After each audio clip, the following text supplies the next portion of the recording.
नमस्कार दोस्तों। जैसा कि आप जानते हैं आज बृहस्पतिवार है। बृहस्पतिवार यानी भगवान विष्णु का दिन। और आज हम आपको सुनाएंगे भगवान विष्णु की प्रथम अवतार मत्स्य अवतार की कथा। तो चलिए जानते हैं भगवान विष्णु ने मत्स्य अवतार क्यों धारण किया था। कथा इस प्रकार से है।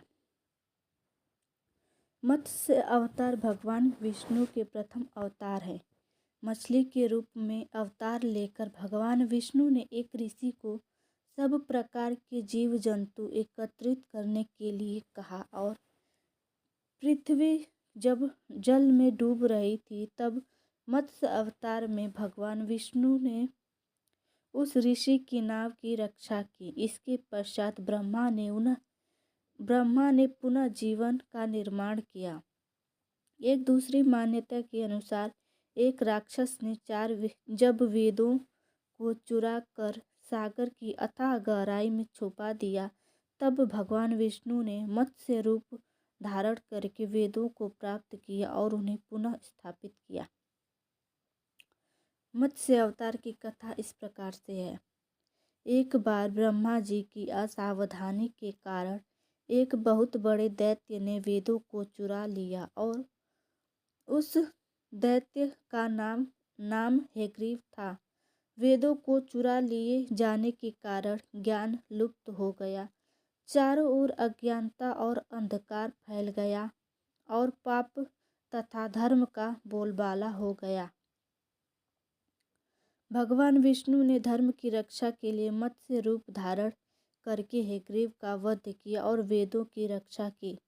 भगवान ने मत्स्य रूप किस प्रकार धारण किया, इसकी विस्मयकारी कथा इस प्रकार है। कल्पांत के पूर्व एक पुण्यात्मा राजा तप कर रहा था। राजा का नाम सत्यव्रत था। सत्यव्रत पुण्यात्मा तो था ही, बड़े उदार हृदय का था। प्रभात का समय था, सूर्योदय हो चुका था। सत्यव्रत कृतमाला नदी में स्नान कर रहा था। उसने स्नान करने के पश्चात जब तर्पण के लिए अंजलि में जल भरा तो अंजलि में जल के साथ एक छोटी सी मछली भी आ गई। सत्यव्रत ने मछली को नदी के जल में छोड़ दिया। मछली बोली, राजन, जल के बड़े बड़े जीव छोटे छोटे जीवों को मारकर खा जाते हैं। अवश्य कोई बड़ा जीव मुझे भी मारकर खा जाएगा। कृपा करके मेरे प्राणों की रक्षा कीजिए।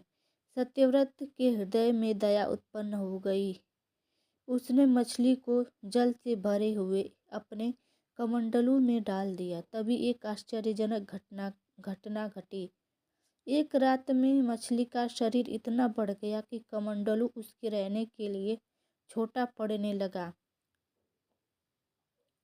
दूसरे दिन मछली सत्यव्रत से बोली, राजन, मेरे रहने के लिए कोई दूसरा स्थान ढूंढिए क्योंकि मेरा शरीर बढ़ गया है। मुझे घूमने फिरने में कष्ट होता है। सत्यव्रत ने मछली को कमंडलू से निकालकर पानी से भरे हुए मटके में रख दिया। वहाँ भी मछली का शरीर रात भर में ही मटके में इतना बढ़ गया कि मटका भी उसके रहने के लिए छोटा पड़ गया। दूसरे दिन मछली पुनः सत्यव्रत से बोली, राजन, मेरे रहने के लिए कहीं और प्रबंध कीजिए क्योंकि मटका भी मेरे रहने के लिए छोटा पड़ रहा है। तब सत्यव्रत ने मछली को निकालकर एक सरोवर में डाल दिया, किंतु सरोवर भी मछली के लिए छोटा पड़ गया। इसके बाद सत्यव्रत ने मछली को नदी में और फिर उसके बाद समुद्र में डाल दिया। आश्चर्य! समुद्र में भी मछली का शरीर इतना अधिक बढ़ गया कि मछली के रहने के लिए वह भी छोटा पड़ गया। अतः मछली पुनः सत्यव्रत से बोली, राजन, यह समुद्र भी मेरे रहने के लिए उपयुक्त नहीं है। मेरे रहने की व्यवस्था कहीं और कीजिए। अब सत्यव्रत विस्मित हो उठा। उसने आज तक ऐसी मछली कभी नहीं देखी थी। वह विस्मय भरे स्वर में बोला, मेरी बुद्धि को विस्मय के सागर में डुबो देने वाले आप कौन है? मत्स्य रूप धारी श्री हरि विष्णु ने उत्तर दिया, राजन, हैग्रीव नामक दैत्य ने वेदों को चुरा लिया है। जगत में चारों ओर अज्ञान और अधर्म का अंधकार फैला हुआ है। मैंने हैग्रीव को मारने के लिए मत्स्य रूप धारण किया है। आज से 7वें दिन पृथ्वी के प्रलय चक्र में फिर जाएगी।